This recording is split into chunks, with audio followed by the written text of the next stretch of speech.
एक बात हमेशा ध्यान रखें, ये कथा कोई मजाक नहीं है। अब जो नहीं जानते, अभी से मेरा चैनल है उसके ऊपर ओके करो, सब्सक्राइब करो और मेरे से जुड़े रहो।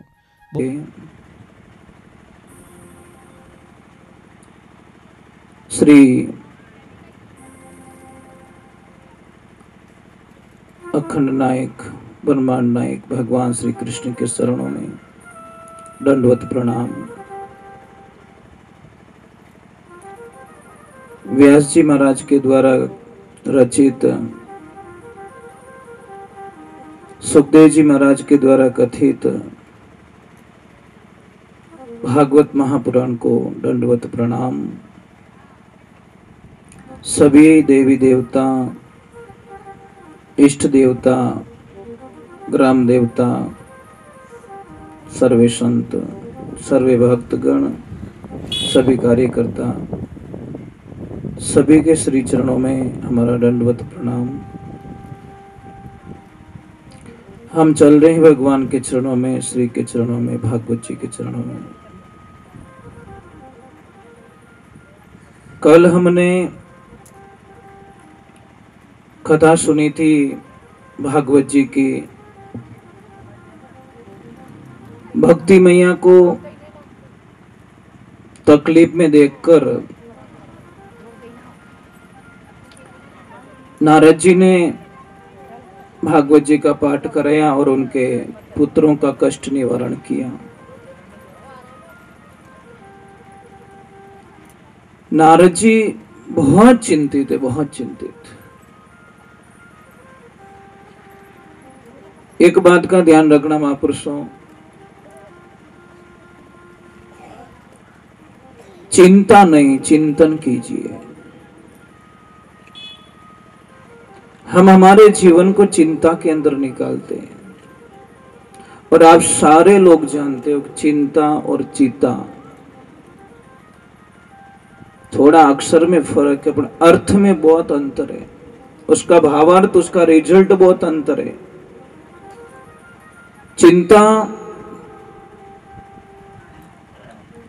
चिता आदमी को मरने के बाद में जला देती है और चिंता आदमी को तिल तिल करके जलाती है।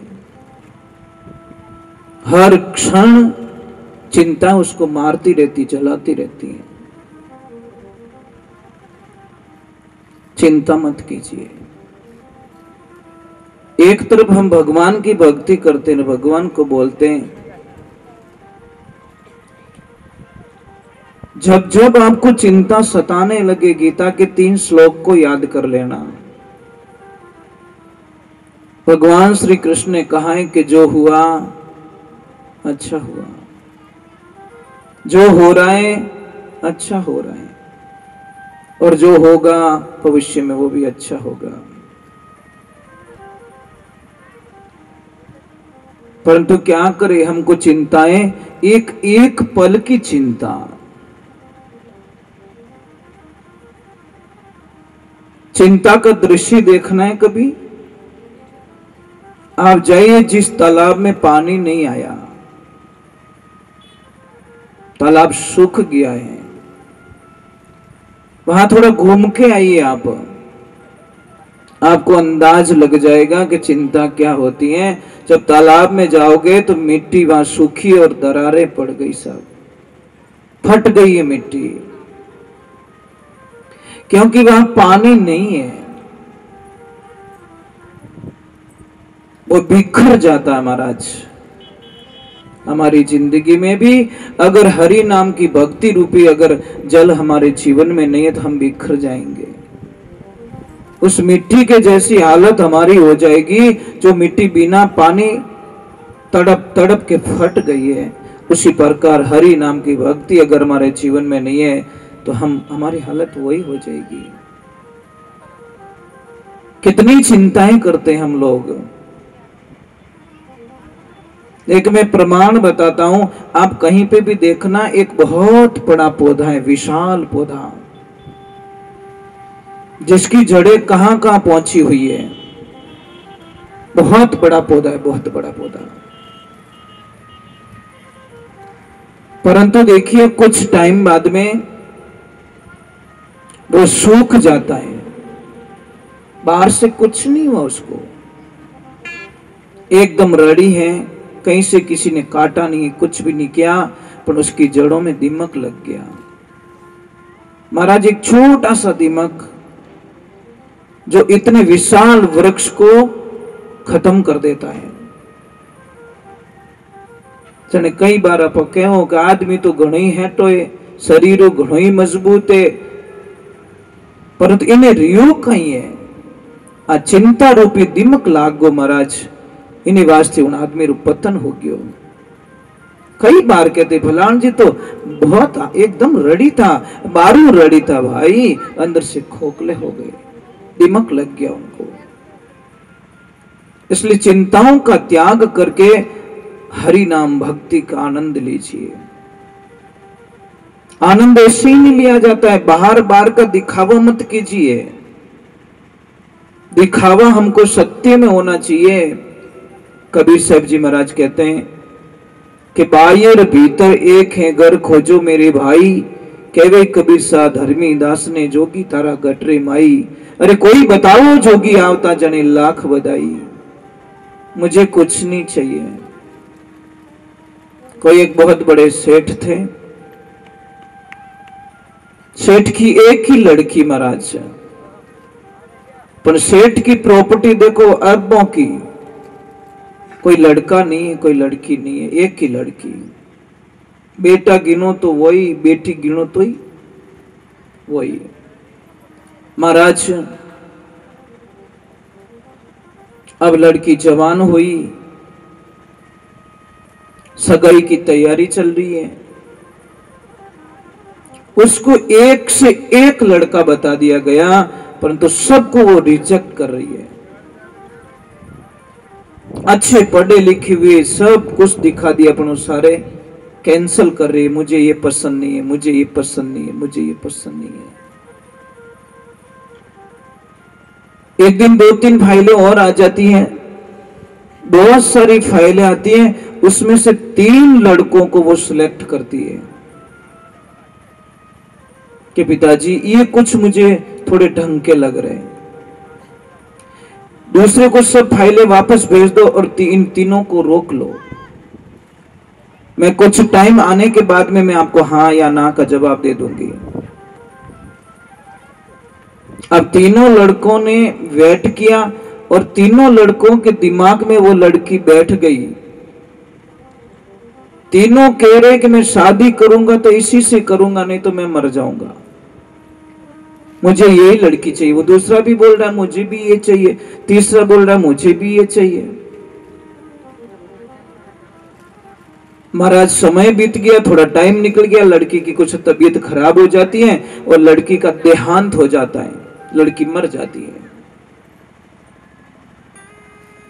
और तीनों लड़के इतना प्रेम करते थे उससे, इतना प्रेम करते थे कि एक पल के लिए उससे अलग नहीं रहना चाहते थे। तीनों ने बड़ा समझौता किया। एक ने बोला कि चाहे कुछ भी हो जाए मैं दूसरी शादी नहीं करूंगा। मैं अब वो रही नहीं दुनिया के अंदर, अब मैं शादी करके क्या करूंगा, जिसको मैं चाहता था वो मुझे मिली नहीं। अंत में उस लड़के ने एक डिसीजन लिया कि जिनकी ये लड़की थी उनको एक ही लड़की थी, क्यों ना मैं उसकी जगह लेके बेटा बन के इनकी मैं सेवा में लग जाऊं, मैं एक बेटे का रूप ले लेता हूं, भाई जमाई भी बेटा रे बराबर ही हो गए। तो उस लड़के ने सेठ जी को बोला कि आप मेरे पिताजी के समान हो, मेरे पापा हो, मैं आपको इस कंडीशन में मैं अकेला नहीं छोड़ सकता, आपको मैं जिंदगी भर के लिए मैं आपकी सेवा करूंगा, कहीं नहीं जाऊंगा आपको छोड़ के। थोड़ी तसल्ली मिली, कोई तो मुझे मिला जो मेरे बेटे की जगह मतलब सेवा करने के लिए तैयार हो रहा है। दूसरे ने विचार किया, जहां चिता जल रही थी वहीं बैठ गया, चिता को देख रहा है और वो बोला बस मैं इससे अलग तो नहीं हो सकता। उसके थोड़ी सी वहां से उसका अंश उठाया, एक कलश में भर दिया और उसने बोला मैं जीवन भर इस कलश के साथ में निकाल दूंगा, क्योंकि वो तो अंदर बस गई है। दिमाग में कोई होता तो हम बाहर निकाल देते, दिल से कैसे निकाले। भगवान की कृपा हुई। अब तीसरे ने बोला कि मैं भी तो शादी नहीं कर सकता ना। इधर भटका इधर भटका इधर भटका और एक दिन चला जाता है कई साधु संतों के शरण में, और जाके महाराज जी के आश्रम में इतने दिल से वो सेवा कर रहा है, इतना दिल से सेवा कर रहा है कि उसकी सेवा देखकर, उसका कर्तव्य देखकर, उसकी मानसिक स्थिति देखकर जो महाराज जी के पास में एक साधना थी वो उसको दे दी कि मैं एक ऐसी साधना जानता हूं बेटा, पर मुझे विश्वास हो गया। संत होते हैं बड़े पारखी होते हैं, शब्दों से परखते हैं, उसकी आदतों से परखते हैं, उसके विचारों से परख से, उसकी दृष्टि से परखते हैं कि बेटा तू सब में शुद्धिकरण में पाया गया है, तेरे नेचर में कोई गंदगी नहीं है। तो जो दुनिया जिसके लिए मरती है ना वो तेरे दिमाग में है ही नहीं, तू एकदम साफ सुथरा है। बेटा मैं तुझे एक ऐसी साधना दे सकता हूं, उस साधना को अगर तू सिद्ध कर ले तो किसी भी मरे हुए व्यक्ति को तू जिंदा कर सकता है। अगर वो 10, 15, 20 साल 50 साल पहले कोई मर गया है तो उसको तू जिंदा कर सकता, पर शर्त यह है कि उसका अंश चाहिए, चाहे उसका नाखून भी क्यों ना मिल जाए। अगर उसका अंश है तो तू उसको जिंदा कर सकता है।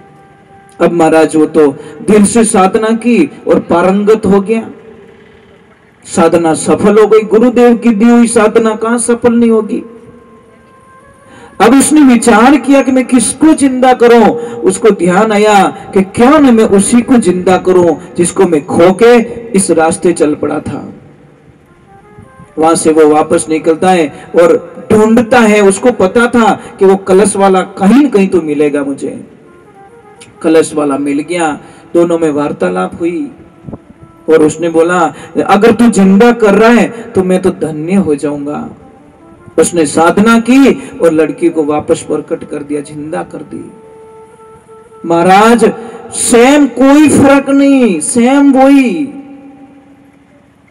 अब महाराज चर्चा हुई, अब वो तीनों तो उसके बिना तो रह नहीं सकते। अब शादी किससे करें, मैं आपको प्रश्न करना चाहता हूं। अब मुझे बताओ, शादी तो उसको करनी है पर वो किससे करेगी? एक ही से तो करेगी ना। बताओ वो किससे करेगी? मैं आपको प्रश्न करना चाहता हूं, कौन होगा वो भाग्यशाली लड़का जो उससे शादी करेगा? बताओ बताओ, नहीं पता चला? राधे राधे, राधे राधे बोलना पड़ेगा। राधे राधे, थोड़ा जोर से बोलो, ऐसे काम नहीं चलेगा। दोनों हाथ ऊपर करके बोलो राधे। अब सबसे पहले लड़की ने बोला कि पिताजी आपकी इच्छा पूरी हो रही है, अब मेरे हाथ पीले कर दीजिए और मैं शादी के लिए तैयार हूं, मैंने डिसीजन ले लिया है। तो बता बेटा, तो किस तीनों में से किससे शादी कर रही है? कि पिताजी जो आपके पास रह रहा है उसे मैं शादी कर नहीं सकती। कारण क्या है? कि उसने आपने उसको बेटा मान लिया है और आपका बेटा वो मेरा भाई हो गया है। धर्म का रिश्ता तो बहुत बड़ा पवित्र माना गया महाराज, वो मेरा भाई हो चुका है। और जो ये सन्यासी बना है ये मेरे को छोड़कर कहीं और गया और साधना सीख के आया, इनको भी मैं दंडवत प्रणाम करती हूँ, क्योंकि इन्होंने मुझे वापस जिंदा किया है। तो ये मेरे दाता, जीवन के प्राण दाता बन गए, मतलब मेरे प्रभु के समान हो गए। और ये जो बंदा है कलश वाला, इसने तो मेरे को एक पल के लिए नहीं छोड़ा, हर श्वास के अंदर मुझे बसा लिया और यही मेरे पति देव हो गए। ये मैंने एक एग्जाम्पल दिया है, ऐसे मत करना कि आप भी किसी के लिए मरने के लिए तैयार हो जाओ और आपके दिमाग से भी कोई नहीं निकल रहा है। कहने का मतलब है वो चला गया, ये बेटा बन गया और इसने मेरे को मन दिया। मन किसको देना है? उस परवधिकार परमात्मा को देना है। तन नहीं चाहिए महाराज, भगवान को तन नहीं चाहिए आपका, आपका धन भी नहीं चाहिए, आपके गाड़ी और बंगले भी नहीं चाहिए, आपके लड्डू भी नहीं चाहिए, आपके कुछ नहीं चाहिए, आपका मन उसको दे दीजिए बस। मेरे तो गिरधर गोपाल दूसरों ना कोई। मीराबाई को पूछा ना, मीरा जब 4 साल की थी तो गांव में कोई कथा करने के लिए महाराज जी आए तो सबको बुलाया कि आप ही पधारिए। जब मीरा छोटी थी गई कथा में, दादू जी ने प्रणाम किया ठाकुर जी को और प्रणाम करते आगे निकल गए और मीरा छोटी सी 4 साल की लड़की कृष्णा को देख रही है, कृष्णा उसको देख रहा है। दादाजी ने बोला आने क्या खड़ी है वहां पे? कि दादाजी ये मुझे बुला रहा है, ये मुझे कुछ कह रहा है, वो बोल रहा मेरे पास आ जा। तो दादाजी बोले क्या पगली हो गई, मूर्ति खड़ी है सामने? नहीं दादाजी मैं बातें कर रही हूँ, थोड़ी बातें करके आती हूँ। और जाती जाती क्या बोलती, ओए जाना मत, वहां मैं इधर सामने ही बैठी हूँ, कहीं जाना मत, मैं तुझे शाम को मेरे महल में ले जाऊंगी। और सारे लोग बोले पागल हो गई। जो कथा कर रहे थे महाराज जी उन्होंने बोला आज घोटाला होने वाला है।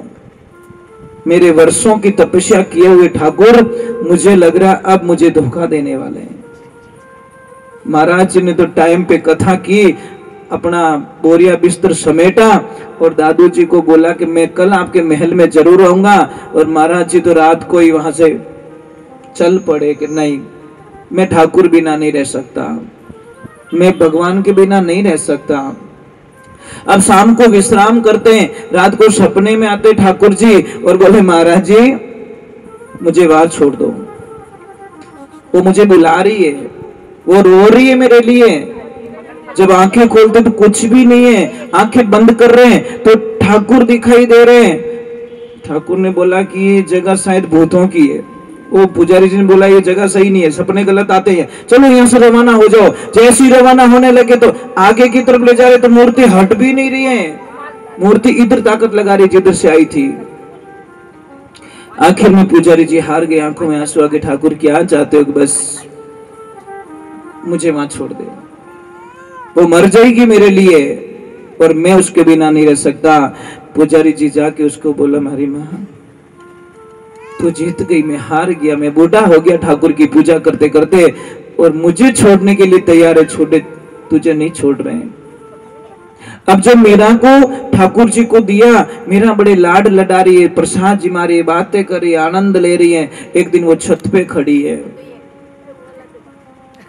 छत पे खड़ी किसी दूल्हे की बंदोली निकल रही है और बंदोली निकलते निकलते दूल्हा घोड़ी पर बैठा है। तो उसने उसकी बुआ को पूछ लिया, बुआ ये कौन है? अरे पगली तुझे पता नहीं ये दूल्हा है। ये दूल्हा क्या होता है? अरे किसी लड़की का पति है, ये शादी करेगा, ये किसका पति बनेगा। तो उसने भी जिद पकड़ ली, बुआ हमारी बींद चाहिए, मने मारो पति चाहिए बस। वो तो हट पकड़ ली, बाल हट ऐसे ही होता है। अबे वो रोने लगी, पटका झटका करने लगी। 4 साल की लड़की बोले मारो ब्याह करा दे बुआ, नहीं तो मने मारो बींद चाहिए बस दुजुकी नहीं। बुआ ने बोला इन पीछो कौन छोड़ावे, कौन पीछा छोड़ाए? बुआ ने आव देखा न ताव देखा, वो ठाकुर जी की मूर्ति थी, उसके साथ में फेरा खिला दिए और ओ थारो बींद, ये तेरा पति? ये मेरा पति? कि हाँ। बस उसको पति मानसिक रूप से स्वीकार कर दिया, तन से नहीं मन से। तन से स्वीकार करना कोई बड़ी बात नहीं है, मन से स्वीकार किया और पति ऐसा मान लिया कि मेरे तो गिरधर गोपाल दूसरों न कोई, मेरा सिर्फ कृष्ण है। जब उनकी शादी हुई तो आपको पता है मीरा के पतिदेव का नाम पता है? आपको पता है? ठाकुर नहीं, थारी मारी कितनी करो, थारी मारी हूं तो ऊंचा ही नहीं आवता रहा हूं। बस आई समस्या महाराज। जब हम भगवान की भक्ति करने का नाम लेते हैं, अभी आप भागवत सुन रहे हो, अगर उसको जीवन में नहीं उतारोगे तो मने लागे 7 दिन व्यर्थ जाएगा जिंदगी रा, कोई मतलब नहीं है। आप आए, हम कथा करके चले जाएंगे, पर हमारा शरीर जाएगा, हमारे शब्द यहीं छोड़ के जाएंगे। हम लोग शब्द कभी नहीं मरेगा, अनंत तक भूत भविष्य वर्तमान तीनों काल में वो शब्द हमारे यहीं गूंजेंगे, क्योंकि शब्द कहीं जाने वाले नहीं है। हमारा शरीर लेके हम जाएंगे महाराज। इन शब्दों को तो हमारी ताकत नहीं कि शब्द यहाँ पे जो बोले वो शब्द हम लेके चले जाए, नहीं साहब। तो मेरा के पति देव थे भोजराज, उनके साथ में शादी होती है, तो मेरा उनको रास्ते में ही बोल जाती है कि पति देव, मैंने लोक लाज कुल कारण मैंने शादी की है, पर पति देव की प्रार्थना है मेरी, देखो पति मिले तो ऐसा मिले महाराज, ऐसा पति जो पत्नी की बात ध्यान से सुन रहा है। नहीं तो वो बोल सकता है कि मत तो खराब मत कर, चुपचाप बैठ जा। हाल तो घर ही नहीं पहुंची, अटी लिस्ट बताने चालू कर दी, परंतु पति उसको कहते हैं, उसकी मन की बात सुन रहा, प्रेम से सुन रहे हैं। राजा भोज ने बोला, बोलिए, आप आदेश कीजिए, आप हमारी अर्धांगिनी हो। उन्होंने बोला, पति देव, मैं किसी और की हो चुकी हूं, मैंने शादी कर ली है। राजा भोज ने बोले, शादी कर ली आपने? कि हाँ। किससे? उन्होंने अपने जो भी संदूक था उससे निकाल के बोला, ये मेरा पति है, मैं इसकी हो चुकी हूं प्रभु। राजा भोज ने बोला कि अहो भाग्य, मैं ऐसे भक्त के दर्शन करके धन्य हो गया और मेरे जीवन का कल्याण हो गया। आप चलिए, महल में पधारिए, एक संत के रूप में पधारिए, पत्नी के रूप में मुझे नहीं चाहिए, आप हमारे मेहमान के रूप में चलिए। उनके लिए बढ़िया मंदिर की व्यवस्था करवा ली और ठाकुर जी की आप पूजा करो और हम भी दर्शन करने के लिए आएंगे। मीरा को तो तकलीफ उनके देवर ने दी थी महाराज, विक्रमजीत ने। पति ने कभी तकलीफ नहीं दी महाराज। पति तो हाजिर सेवा में खड़े रहते थे कि भाई जी बोलो, आपने कई चीजें, मतलब फूल चीजें, गंगाल चीजें, गौमूत्र चीजें, दूध चीजें, आपने कई चीजें सेवा रे मैंने हाजिर रहता। परंतु उनके तकलीफ दी राजा भोज के जाने के बाद में उनके देवर ने। तो एक बात माने, हर तकलीफ के पीछे कुछ न कुछ तो राज होता है। अगर तकलीफ नहीं दी होती तो मीरा द्वारका कभी नहीं जाती, और द्वारका नहीं जाती तो मेरे कृष्ण में कभी मिलती नहीं महाराज, लीन नहीं होती। वो भी मेरे कृष्ण का ही प्लान होगा। देवर से ताने मारा, कोई हमारे को ताने मारता ना, उसमें बहुत बड़ा राज होता है महाराज, हमारे लिए पॉजिटिविटी होती है। पर हम बोलते वो मैंने खींच क्यों, वो मैंने खींच क्यों। अरे भला आदमी, भगवान कहेगा वेरिया चेत जा, ये नहीं बोल रहा, इसकी ताकत नहीं है, इतने दिन तो नहीं बोला, आज बोला, इसका मतलब इसके पीछे कोई न कोई राज है। तुझे यहां से भगाना चाहते महाराज, तुझे ये जगह छोड़वाना चाहते, क्योंकि कोई न कोई अनहोनी घटना घटने वाली है और तुझे यहां से, इसके माध्यम से तुझे क्लेश करवा के जगह छोड़वाना चाहते हैं। पर वो कहे जा तो थने देख ले, तुमने अड़ो क्या क्यों दियो।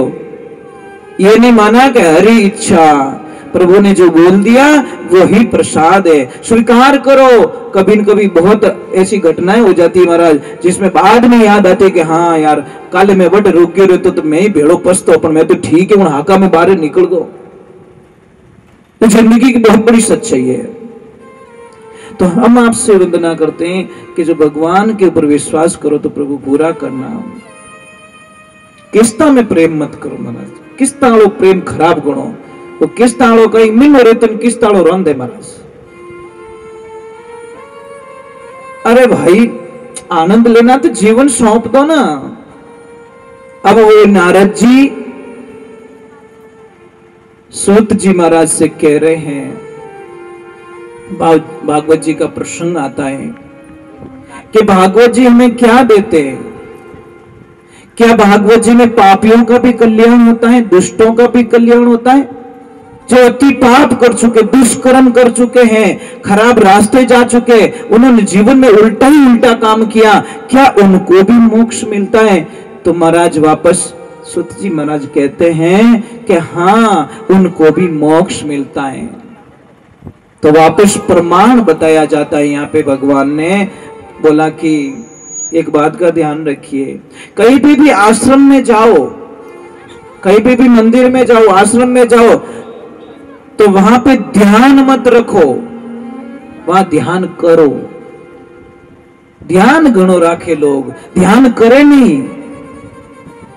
आश्रम होते ने या मंदिर होते, ध्यान रखने की चीज नहीं है, ध्यान करने की जगह होती है। पण जाई आ डिजाइन हवल कोनी, वो थंबो यू लगायो रहतो तो, वो गेटरो कलर यू क्यों करियो, वो ओइज करी तू अटक आयु कहीं करने। भाई हरिद्वार जाए नहीं कहेगा नदी थोड़ी यूं चालती तो मजा आ जातो, ये पात्र हिनान कर देनी भाई, क्यों छाती रे छांडा पाड़े तू, है ने? पर तू नहीं, उसको तो वो काम अपना वही करना है। एक आदमी भूल में बस में चढ़ा, कोई जा रहे थे हरिद्वार, वो भी बोला यार चलो मैं भी घूम रहा हूँ, 2 दिन घूम के आ जाते। बैठ गया और जैसे ही गया स्नान बीजा किया और नमो शिवाय बोला, कहीं टप हॉर्मल्टी बोलियो, राम राम बोलियो, और जैसे ही बोला तो ब्राह्मण देवता पटी हुआ। ब्राह्मण देवता ने बोला लो संकल्प, डावली हाथ नीचे, जिमुड़ हाथ ऊपर, फिर वो कहीं और डाल दियो पानी, अब डोले तो ही प्रॉब्लम। महाराज को बोला कि क्या करूं, कि संकल्प लो। कि संकल्प ये क्या है कि भाई कोई न कोई चीज आपको छोड़नी पड़ेगी। तो बोले मैं महाराज क्या छोड़ूं, मैं क्या छोड़ूं? महाराज जी ने बोला कि आप चाय है पीते हो क्या? बोला हाँ मैं चाय तो पीता हूँ। तो चाय छोड़ दो। कि नहीं महाराज हाथ जोड़ता हूँ, चाय नहीं छोड़ सकता। कि क्यों? कि चाय छोड़ूंगा तो हमारी तो आंखें ही नहीं खुले, चाय पीता हूं तब मेरी आंखें खुलती हैं। राधे राधे। तो बोला कि बीड़ी पीते हो? कि हाँ साहब, 2-3 बंडल तो उड़ाई दूं दिन रात। तो भाई बीड़ी छोड़ दे। कि महाराज नहीं, ये संभव नहीं है, ये संभव नहीं है। कि क्यों? कि बीड़ी छोड़ो तो मारे तो गैस बने। महाराज कहो रहे तो तकलीफ वालों ये आदमी पछे खेर अमल तजारो ले रहे कहीं के साहब धापो धप लो, मैं धाप्योड़े नहीं धापो, मने कटे ठा पड़नी बटे अमल गाड़े रिया 1000 काम छोड़ पर मैं अमल लेवन जाऊं बरो। तो भैया अमल छोड़ दे, अफीम छोड़ दे। कि नहीं बाप जी वो ही नहीं छोड़ सको। कि क्यों? कि अमल छोड़ू तो मारे तो कब्जी बने। महाराज ने बोला बेटा कुछ तो छोड़ दो प्रभु, कुछ तो छोड़ दो। कि महाराज मैं सौगंध खाता हूं कि आज के बाद हरिद्वार लौट के कभी वापस नहीं आऊंगा। मैं हरिद्वार को छोड़ देता हूं, बस हट नहीं हो, थोड़ा चक्कर में तो नहीं हो, तो इतनी देर हाथ पकड़ाई उबो राख दियो। महाराज के मुंड मत बताइए पाचो। अगर आप यहाँ देखो, हरिद्वार जहां हरि कथा होती वही हरिद्वार होता है साहब। शास्त्रों में तो यही प्रमाण बताया, जहां हरि की कथा होती है वो ही आज के इन 7 दिनों के लिए ये हरिद्वार बना हुआ है। यहाँ कथा हो रही है भगवान की, भगवान का गुणगान हो रहा है। तो यहाँ पे आके भी अगर आप कोई ऐसी चीजों को, आज कल किस कौन कौन आए थे भागवत जी में आए थे? आज किनो हका करिया नहीं हो, हटरिया रेविज को बस ठीक है। हाका नहीं करना, नींदिया नहीं करनी, 7 दिन तो बच जाओ, 8वें दिन का खुद ही डिसीजन ले लो कि अब मेरी जिंदगी में ये कभी वापस नहीं आएगा। कौन जाने भाई, एकदम तो होने वाला नहीं है। चलो एक बार बोलते हैं राधे राधे बोलना पड़ेगा, राधे राधे राधे। तो देखिए भगवान की कृपा, जब ईश्वर की जब कृपा हो जाती है ना तो आनंद कुछ और ही होता है साहब, लेने वाला चाहिए। तो सूत जी महाराज को कहा जाता है कि पापियों का नाश होता है क्या? पाप का कल्याण होता है, पापियों का कल्याण होता है यहाँ पे कि हाँ, तो वापस प्रमाण दिया जाता है। तुंगभद्रा नदी आत्मदेव के नाम के ब्राह्मण, बहुत ही ज्ञानी पुरुष महाराज, बहुत ज्ञानी, पूजा पाठ जप तप ध्यान सत्कर्म उनका नित्य नियम था।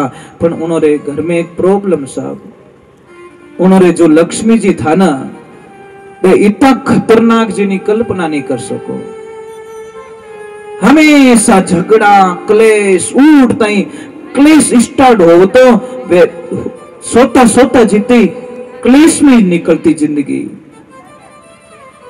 किसी से झगड़ा करना, किसी से गाली गलौज करना, किन्नोकट मार्केट में जाती तो सब्जी वालों लड़ा और जोर से आवाज लगाई, जाग गोरख मच्छंद्र आया, जाग गोरख मच्छंद्र आया।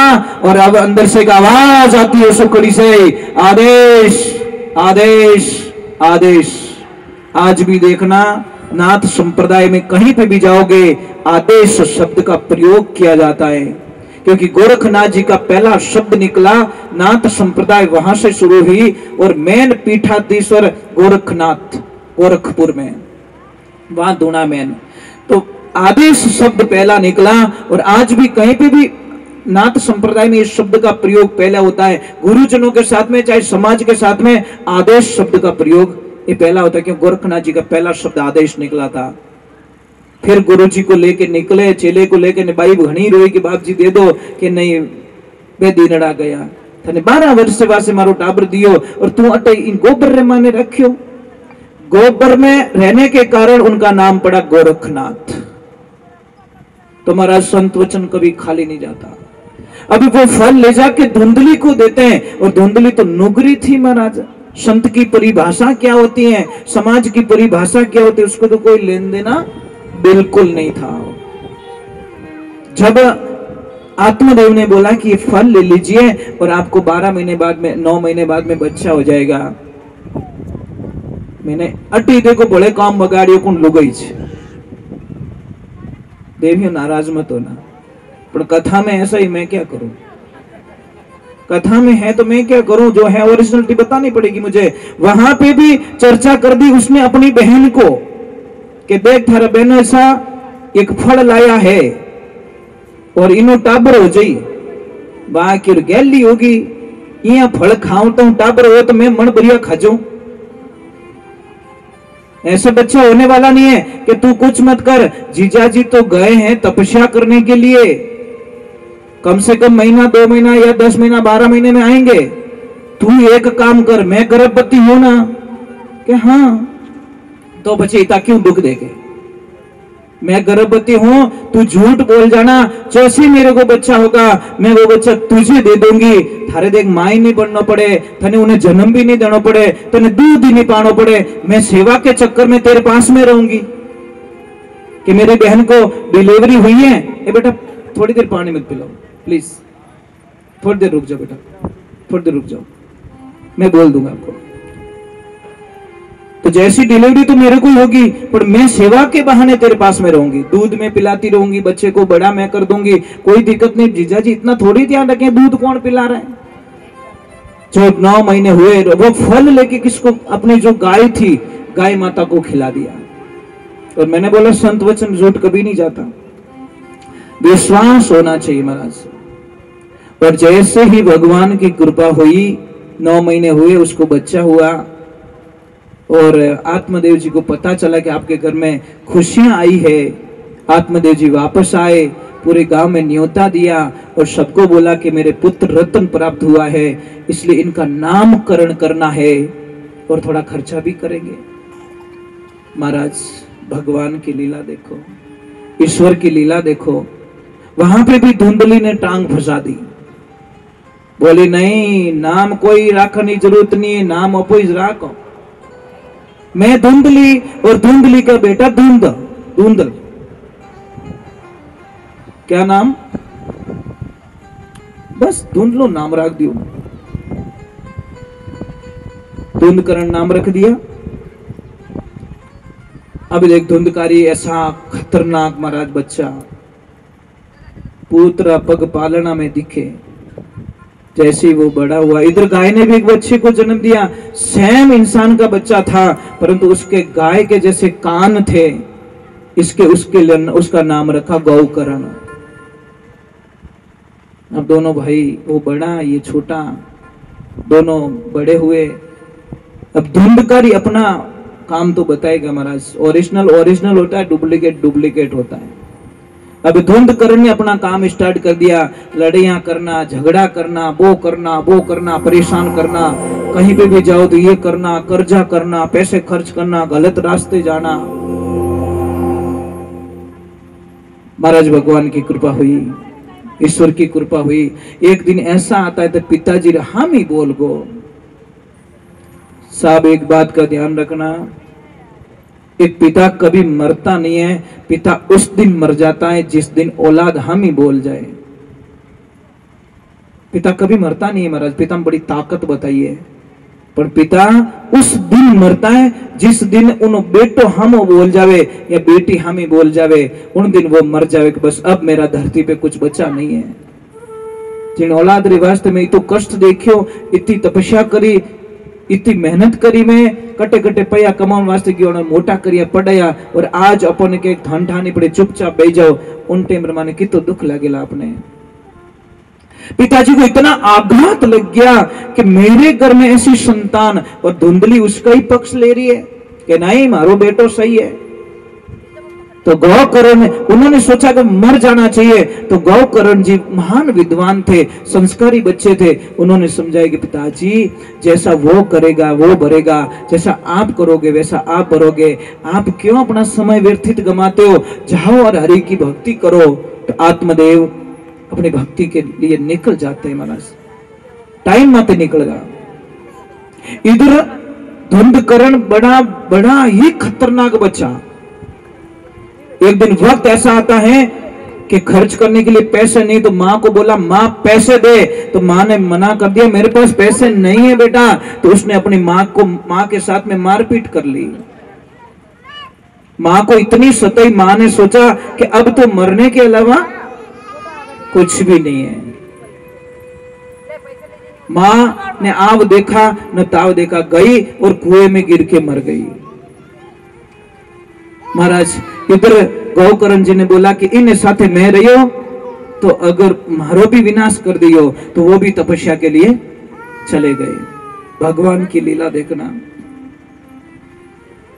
हुनो डोंडो बिगाड़ी करे महाराज। अब वो धुंधकरण इतना बदमाश हो गया, आसपास के एरिया में टोटल उसके दुश्मन बन गए। एक दिन गया और वो 4-5 वेश्याओं को उठा लाया और अपने घर में ले गया, सारा धन खर्च हो गया। वेश्याओं ने बोला अब खाएंगे क्या? तो एक दिन वो गया राजा के यहाँ पे चोरी कर देता है। वेश्याओं को पता चल गया कि धन बहुत लेके आ गया है, अगर ये पकड़ा गया तो हमारी भी मौत निश्चित है, दंड हमको भी मिलेगा। तो वेश्याओं ने प्लान बनाया, क्या करे इसका कि इसको मार दिया जाए। बस चारों वेश्याओं ने जो अपना पलंग था उसके ऊपर बांधा, दोनों हाथ बांध दिए, दोनों पैर बांध दिए, और पैर बांधने के बाद में उसके ऐसे दबाया गया गला, पर मरा नहीं, तड़पता रहा।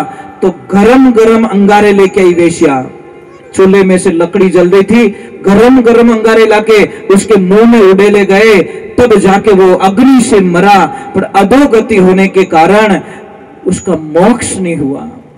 शरीर से तो वो चला गया, पर उसकी आत्मा वहीं भटक गई। इधर गौकर्ण जी महाराज को पता चलता है कि मेरे भाई धुंधकरण की हाल, वेश्या तो माल लेके भाग गई।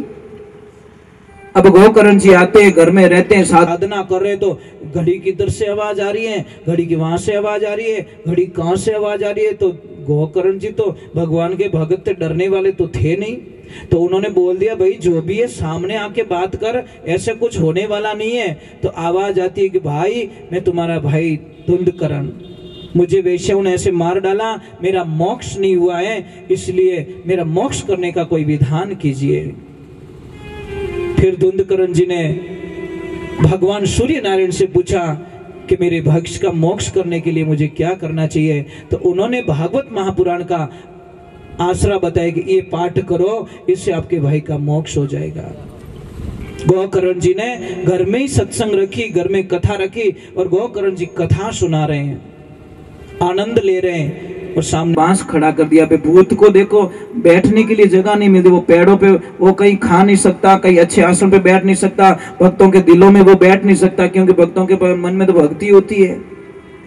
तो बांस खड़ा था वहां पे, और जैसे जैसे कथा चालू होती रही, जैसे कथा पूर्ण होती गई, वैसे बांस की जो आते नहीं गांठ, वो फटती गई फटती गई फटती गई। और 7वें दिन जब जैसी कथा पूर्ण हुई, जय बोली गई कथा की, तो 7वें दिन एक दिव्य पुरुष के रूप में धुंधकरण प्रकट होता है और दिव्य लोक पहुंच जाता है। बोले भागवत महापुराण की, बोले महादेव की, राधे कृष्णा की। तो एक बात हमेशा ध्यान रखें, ये कथा कोई मजाक नहीं है, कथा को घट में उतारना पड़ता है। अगर मैं आपको कथा सुना रहा हूं और कथा का नियमों का पालन अगर मैं नहीं कर रहा हूं, तो साहब मेरे जीवन को धिक्कार है। मैं आपने सलाह दूं और मैं अगर नियम और पालन नहीं करूं तो बिन कोई अर्थ नहीं है महाराज, ये बात का ध्यान रखना। चलो तो हम आगे की तरफ भगवान की भक्ति में चलते हैं, ईश्वर की भक्ति में चलते हैं। गोकर्ण जी का यहाँ पे मतलब भागवत से धुंधकरण का कल्याण हुआ, धुंधकरण का मोक्ष होता है। यहाँ गीता का महात्मा मतलब समापन हो रहा है। अब